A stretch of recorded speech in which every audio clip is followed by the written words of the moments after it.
je vous propose de découvrir ensemble la culture japonaise grâce au festival Yume no Japan. Mêlant culture traditionnelle et culture geek, c'est un festival féerique qui s'est déroulé sur la ville de Châteauroux. Je suis sûr que vous êtes curieux. Allons voir messieurs Ahmed Aborim et Yoshiki Shimomura pour en apprendre un peu plus sur ce festival. Pour commencer avec l'histoire du festival, il faut savoir qu'il a été créé et géré par une association, celle de Kibo no Yumi.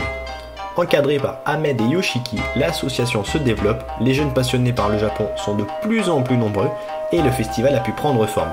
Mais avant cela, que s'est-il passé ?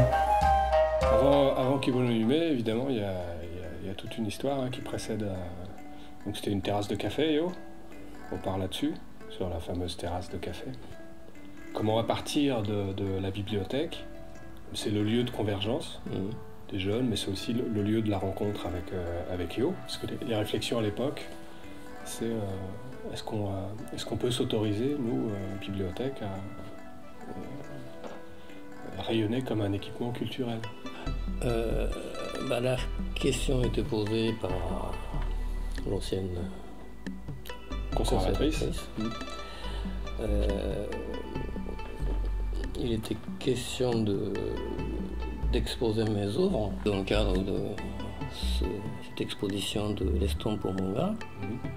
Et l'envisageait pas, bibliothèque comme un lieu où on exposerait des œuvres d'art comme place de l'exposition.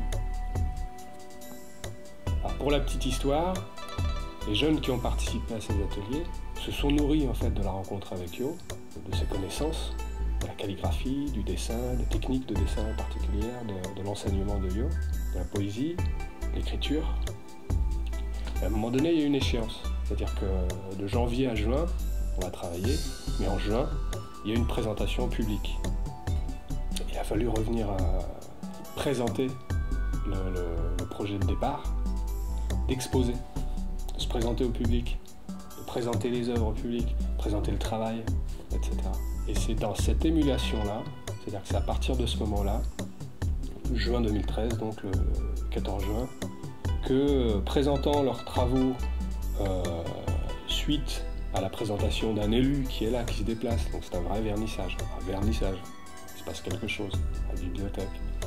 Donc il y a un élu qui présente, il y a un discours, il y a le conservateur qui fait un discours, il y a Yo qui fait un discours, il y a Bernadette qui fait un discours, et du coup les jeunes font un discours eux aussi, se présentent. Et au sortir de cela, cette espèce d'expérience d'émulation, là, de présentation, et puis on se sent quand même, c'est très particulier ce moment-là, et ben il y a le désir de continuer.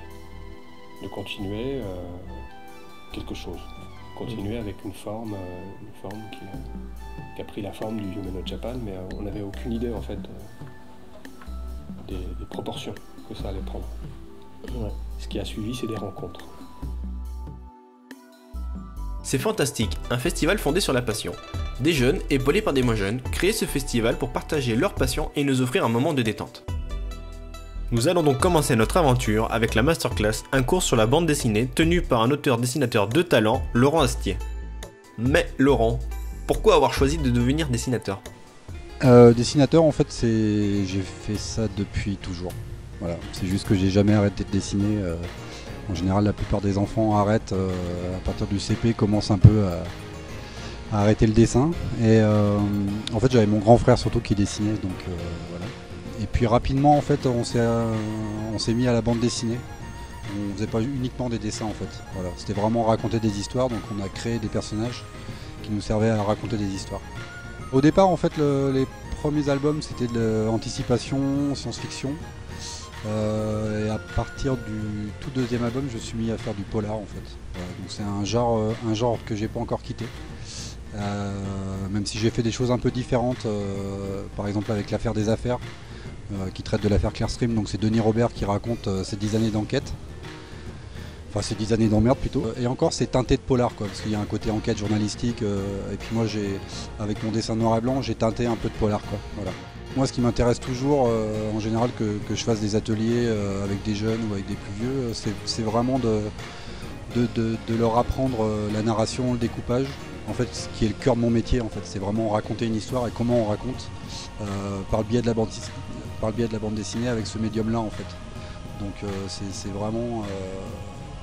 vraiment ça qui m'intéresse et c'est ça que j'ai envie de faire passer au-delà du dessin, parce que ce que j'ai souvent remarqué, c'est que justement dans ce type d'atelier où il y a un public assez disparate, il y a des niveaux de dessin qui sont trop différents, en fait. Donc du coup, avec un seul cours de dessin, surtout sur 3 heures, je savais foncièrement que ça serait pas possible de leur apprendre la même chose et de les remettre à niveau, quoi, on va dire. Et qu'avec la narration et le découpage, c'est des notions assez simples. En plus, on va piocher dans le cinéma, dans la littérature, pour l'écriture du script. Donc du coup, ça crée un peu des ponts, en fait, avec tous les métiers de création, quoi. Voilà. Continuons notre chemin, direction le Kamishibai avec Patrice Goré. Mais Patrice, qu'est-ce que le Kamishibai?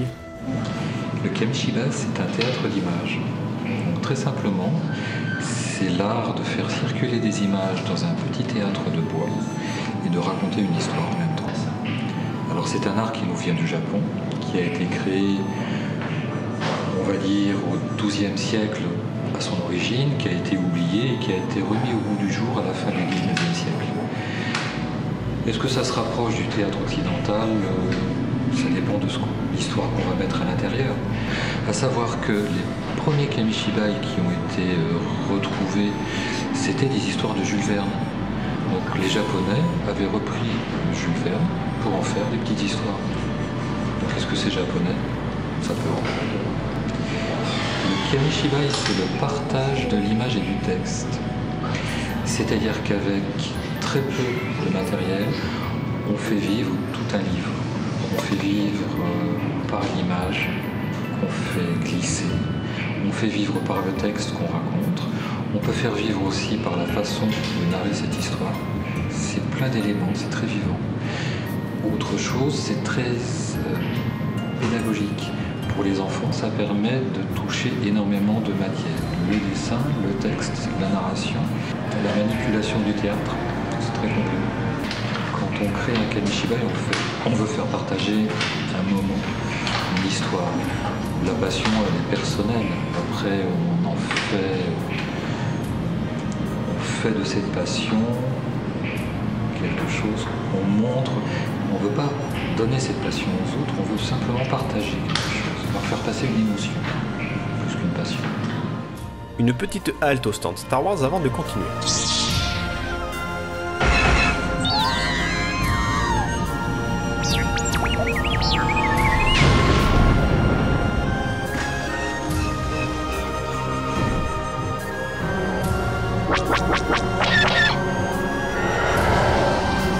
Mais il nous reste de la route, direction Pierre-Olivier Lombartex pour découvrir le haïku. Alors le haïku, pour faire simple, c'est une forme de poésie japonaise, très ancienne, qui date, on va dire, du XVIIe siècle avec Basho, qui est le poète japonais qui a fait connaître, qui a écrit beaucoup de haïku. Voilà, c'est une forme très courte de poésie, composée d'environ 3 lignes et 17 syllabes qu'on appelle des branles, réparties de façon à peu près équitable, 5 syllabes sur la première ligne, 7 syllabes sur la deuxième et 5 sur la dernière, avec une forme de rupture entre la deuxième ligne et la dernière, symbolisée de façon graphique par un tiret dans le haïku, et d'un point de vue plus sens, par une rupture entre une situation décrite dans les 2 premières lignes et un sentiment personnel, une émotion, une sensation évoquée dans la dernière. Tout d'abord, c'est quelque chose qui tourne autour de l'évanescence, du côté éphémère des choses. Il y a le plus souvent un fort ancrage dans la nature, voire dans les saisons, parfois même donc dans les deux, saison et nature, sont les thèmes récurrents des haïkus les plus classiques. Après, il y a d'autres formes de haïkus, des haïkus un petit peu plus humoristiques, ça fait aussi partie des canons de ce registre-là, de ce genre littéraire-là, ce genre poétique. C'est une forme de photographie textuelle.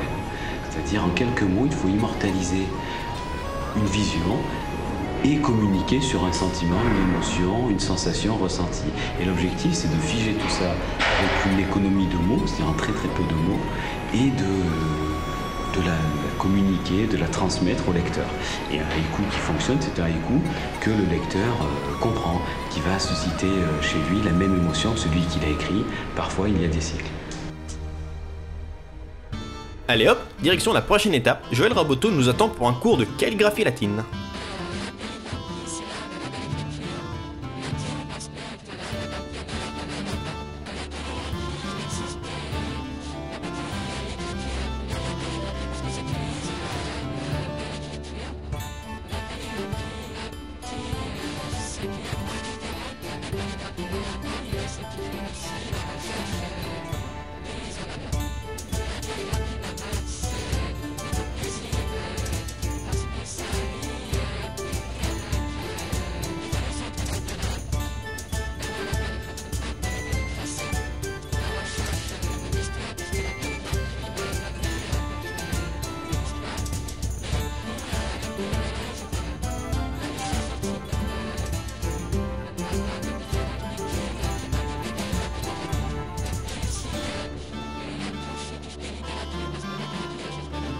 Finalement, plus nous avançons dans cette aventure et plus nous observons que ce festival est riche et varié. En avant pour la prochaine étape de notre aventure, les arts martiaux.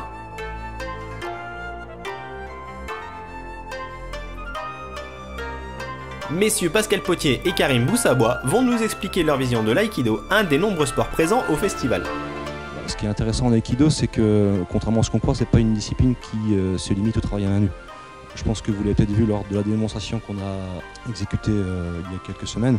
Il y a plusieurs composants, c'est-à-dire qu'il y a effectivement le travail à main nue, qu'on appelle taijutsu, mais également le travail au sabre, qu'on appelle aikiken, et le travail au jo, l'aikijo.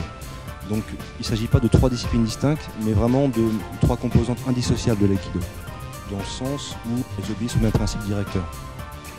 Les principes, je les ai évoqués, non-résistance et non-violence. Concrètement, le principe de non-résistance fait que l'aïkido est une discipline qui est accessible à tous. Certaines pratiques martiales ou combatives sont réservées à une élite, c'est-à-dire en général à des hommes jeunes, forts. Et concrètement, ça exclut toute une catégorie de la population. L'approche que l'on a en aïkido, qui consiste justement à s'harmoniser avec la force de l'adversaire, fait que cet art est accessible donc, eh bien, aux personnes qui physiquement sont plus diminuées. Je pense que ça correspond vraiment à la philosophie de l'aïkido, qui veut que ce soit un art qui a pour fonction de rassembler les gens, plutôt que de les séparer, en fonction de catégories. Ce qui est intéressant également en aïkido, c'est qu'il n'y a pas de compétition, là encore dans le même esprit. Pas de compétition, tout simplement parce que la personne avec qui on travaille, on ne l'aperçoit pas comme un adversaire, mais comme un partenaire. Il ne s'agit pas de travailler contre l'autre, mais plutôt avec l'autre. Le karaté, c'est une notion plus de contact, de coup. Donc, le judo, c'est plus une forme de saisie, de corps à corps, alors que nous, on travaille encore à une distance un peu plus éloignée, c'est-à-dire sur les avant-bras ou sur cette notion, on travaille sur cette notion de déséquilibre qui est important, qui est, comme disait Karim tout à l'heure, qui fait aussi que ça permet aux personnes plus faibles de faire un art martial. Alors à la personne, ça peut apporter une forme de bien-être. Déjà, c'est un sport, on considère maintenant comme un sport. Ça développe aussi une manière de vivre. Je pense qu'au bout d'un certain temps, on prend moins au premier degré les menaces, tout ce qui est la vie courante, quoi. Ça permet quand on vient sur le tatami, de repartir à la tête vide, quoi. Tout ceci est intriguant. Les démonstrations de karaté, de judo, de kendo et d'aïkido sont impressionnantes. C'est un spectacle remarquable qui nous a été offert toute la journée. Profitons justement d'une partie de ce spectacle.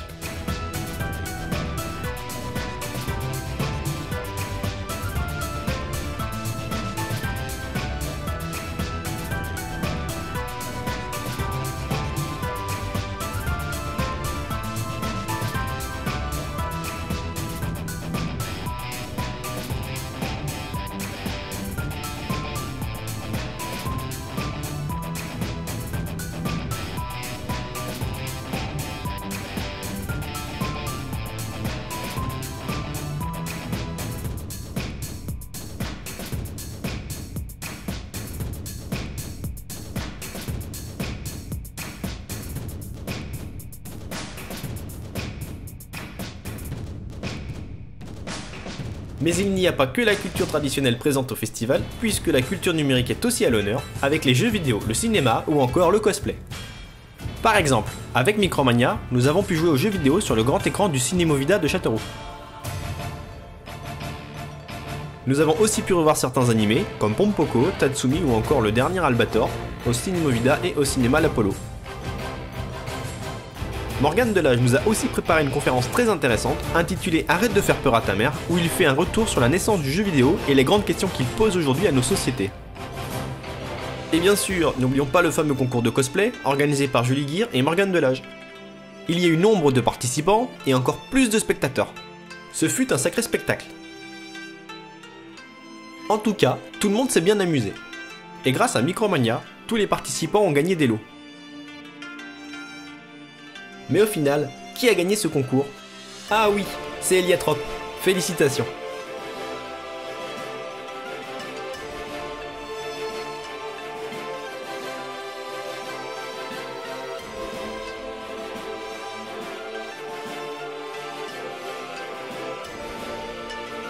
Ils n'avaient pas conscience du tout de ce qu'ils avaient fait. Grâce à l'installation déjà de l'exposition, présentation, la préparation de présentation et l'installation, et évidemment une fois installé, et ben ça les a procuré une distance justement automatiquement vis-à-vis de leurs travaux qui sont devenus des œuvres après. Ça serait vraiment dommage d'arrêter là, parce que c'est vraiment le début, quoi. Voilà. Là ils ont pris une petite conscience de plus qui puisse réaliser quelque chose et de pouvoir montrer et être fier de ce qu'ils ont fait. Il faut que les jeunes puissent continuer à travailler encore et encore. Notre aventure s'arrête ici.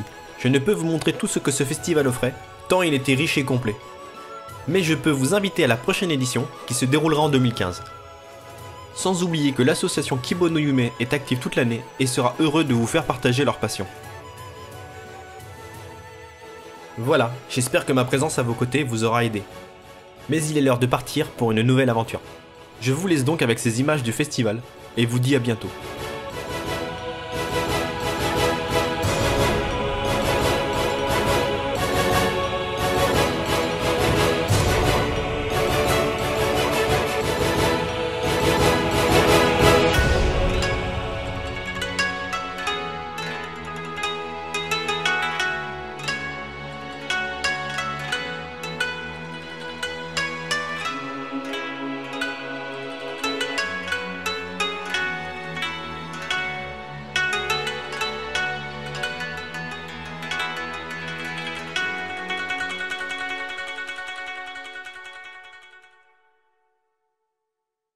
This feeling inside of my soul is killing me. There's no reason left anymore for me to breathe. In my mind I know it's over now. I need to get it and then somehow. This feeling inside of my soul is killing me. Nobody is here to take this broken hand. I'm standing all alone, bleeding. Not for long, just one more move, and this pain will be gone soon. Nobody is here to take this broken hand. Not for long, just one more move, and this pain will be gone soon. Nobody is here to take this broken hand.